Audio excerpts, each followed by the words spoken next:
चीज मैं आपके सामने रखता हूं। तो ये फैसले पीटीआई के खिलाफ हो रहे हैं और हुकूमत क्या कर रही है, एक्चुअली ये एस्टेब्लिशमेंट है जो कर रही है। ये पाकिस्तानियों को मायूस करना चाहते हैं, लेकिन इमरान खान ने पाकिस्तान की एस्टेब्लिशमेंट के साथ एक टेस्ट मैच शुरू कर दिया है। पहले शायद इमरान खान को जल्दी होती थी या उनकी पार्टी को जल्दी होती थी कि इमरान खान को फौरी तौर पे बाहर निकाला जाए, ये वाला मामला किया जाए, यहां पे अपील की जाए, ये वाला मुकदमा लड़ा जाए, फलां एहतजाज को तेज किया जाए। लेकिन इमरान खान साहब को अब जल्दी कोई नहीं है। ऐसा लगता है कि इमरान खान साहब ने अपने आप को बड़ी अच्छी तरह एडजस्ट कर लिया और कन्विंस कर लिया है कि मैं अब इस निज़ाम के साथ एक लंबी लड़ाई लड़ूंगा। और एक टेस्ट मैच इमरान खान और मौजूदा पाकिस्तानी मिलिट्री एस्टेब्लिशमेंट के दरमियान शुरू हो गया। अब ये जो टेस्ट मैच है, इसमें अभी तो 2 महीने का एक प्लान आया कि एहतजाज अभी शुरू होगा, 5 अगस्त को पीक पे जाएगा, उसके बाद फिर क्या क्या होगा, किस किस मरहले से गुजरेगा, ये पूरा एक कंप्रीहेंसिव प्लान है पाकिस्तान तहरीक इंसाफ के पास। इनके लोग गिरफ्तार भी होंगे, लोग निकला करेंगे, एहतजाज किया करेंगे। ये निजाम नहीं चलेगा इस तरह। देखिए होता क्या है कि हुकूमत की कोशिश है किसी तरह निजाम चले। एक साहब गिरफ्तार होकर आए, वो इंटरव्यू दे रहे थे, यानी गिरफ्तार क्या हो गया है, लापता होकर ही आए, और वो बात कर रहे थे शाकिर रेवान साहब के साथ। तो उन्होंने कहा जी देखिए, मुझे ये कहा गया कि अगर गलत लड़के लड़की की भी शादी हो जाए ना तो फिर भी वो रिश्ता निभाना पड़ता है, चलाना पड़ता है। हम तो इनको हुकूमत दे चुके हैं, अब जो भी है टाइम तो गुजारना पड़ेगा। यानी इस तरह की बातें भी की जाती है। तो ये हुकूमत को अब धक्का लगा रही है एस्टेब्लिशमेंट, लेकिन ये इसका बोझ कब तक उठाएंगे, ये बहुत बड़ा प्रॉब्लम है। ऐसा लगता है कि दोनों एक दूसरे के खिलाफ होना शुरू हो गए और इसका आगाज सहाफियों की जानिब से हो गया है कि जो एस्टेब्लिशमेंट के सहाफी हैं वो पीडीएम के ऊपर मलबा डालते हैं और जो पीडीएम की जमातों के सहाफी हैं वो एस्टेब्लिशमेंट में मलबा डालते हैं। ये सिलसिला शुरू हो चुका है और इसमें एस्टेब्लिशमेंट ने अब बाजू में रोड़ना शुरू करने हैं पीएमएलएन और पीपल्स पार्टी के भी बहाने से। तो ये चीजें आप आने वाले दिनों में देखेंगे। देखिए इमरान खान साहब ने टेस्ट मैच की बुनियाद रख दी है क्योंकि उनके पास ये इंफॉर्मेशन है कि मौजूदा हुकूमत और एस्टेब्लिशमेंट के पास मईशत चलाने का कोई प्लान नहीं है। पाकिस्तान दुनिया का वो मुल्क बन गया है जहां से सबसे ज्यादा लोग पाकिस्तान छोड़कर चले गए हैं।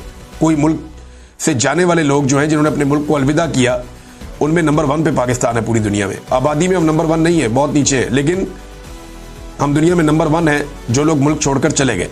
और सर्वे करवा ले, हर आदमी मुल्क छोड़ना चाहता है, कोई पाकिस्तान में सरमायाकारी नहीं कर रहा। तो अदम एतमाद है एक बहुत बड़ा पाकिस्तान में, और मार्केट जो है मकामी वो तबाह हो चुकी है, मुकम्मल तबाही का शिकार है। और इस एस्टेब्लिशमेंट के पास किसी किस्म का कोई भी माशी प्लान नहीं है। हाँ ये जरूर है कि जो एस्टेब्लिशमेंट में बैठे हुए कुछ लोग हैं वो दिहाड़ियां लगा रहे हैं।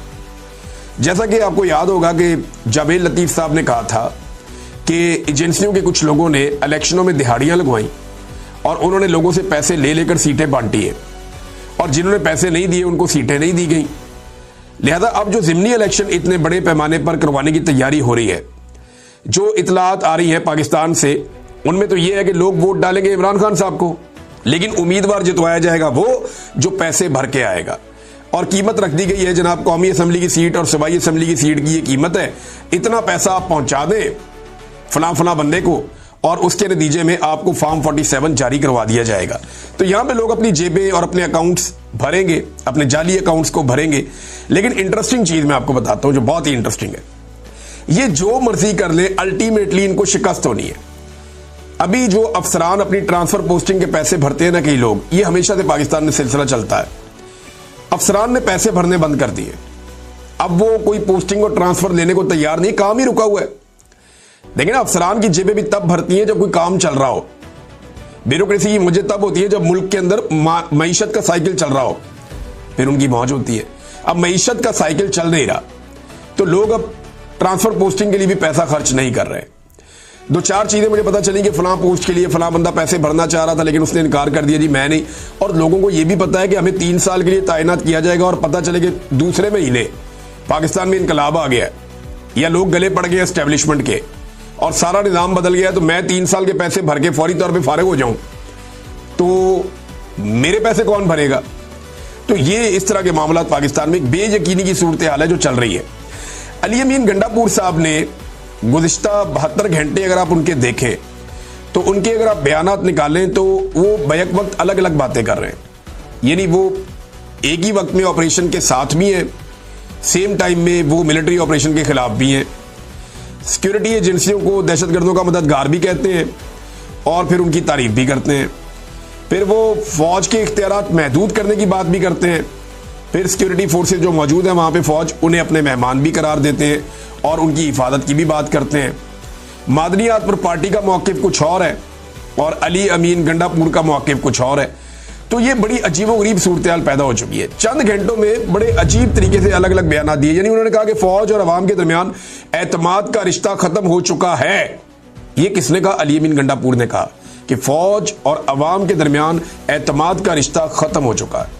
ये गंडापुर ने कहा और उसकी वजह वो फौजी क़यादत के फैसलों को करार देते। अब वो कह रहे हैं कि साजिश हो रही है कि अवाम और फोर्सेज के दरमियान अदम एतमाद पैदा किया जा रहा है, मिलकर ऐसे लोगों को बेनकाब करना। यानी एक दिन पहले खुद ही एक बात कर रहे हैं, अगले दिन कह रहे हैं नहीं ये साजिश है। तो क्या एक दिन पहले अली अमीन गंडापुर साहब साजिश कर रहे थे? ये मुझे बहुत हैरत हो रही है कि गंडापुर साहब को क्या हो गया और वो खुद भी कंफ्यूज हैं। ऐसा लगता है वो समझ नहीं पा रहे कि उनको क्या कहना है और क्या नहीं कहना।